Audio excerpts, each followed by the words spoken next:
চারিদিকে চলছে ভালোবাসার মরশুম, আর রাত পোহালেই টেডি ডে। আজকে ছিল চকলেট ডে। আমার এই ছোট্ট জীবনে আমি কোনোদিন কাউকে টেডি দেইও নি, আর নিজেও কোনোদিন টেডি পাইনি। আসলে সত্যি কথা বলতে এই দিবসগুলো পালন করার মতো সেরকম মন মানসিকতাও ছিল না, কিন্তু মানুষের মন কি আর সবসময় একরকম থাকে বলো তো?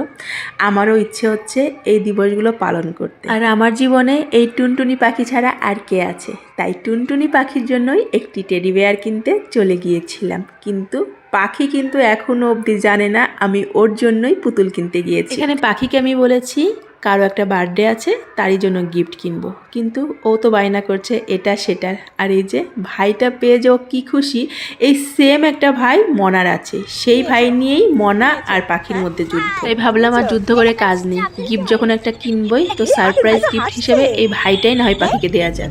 এগুলো দেখানোর পর এক প্রকার পাখিকে লুকিয়েই আমি পাখির ভাইটাকে বাড়ি নিয়ে এসেছি। পাখি এসছিল রাতে খালি হাতে বাড়িতে, মনটা একটু খারাপ করে এসছিল, আর সকালবেলা উঠেই সে সারপ্রাইজ হিসেবে ভাইটা পেয়েছে। তোমরা অলরেডি সেই ভিডিওখানি দেখেই নিয়েছো। এই পুতুলের শখ পাখির থেকে আমারও কিছুটা কম নয়, তাই পুতুল কিনতে আমারও একটু বেশি ভালো লাগে।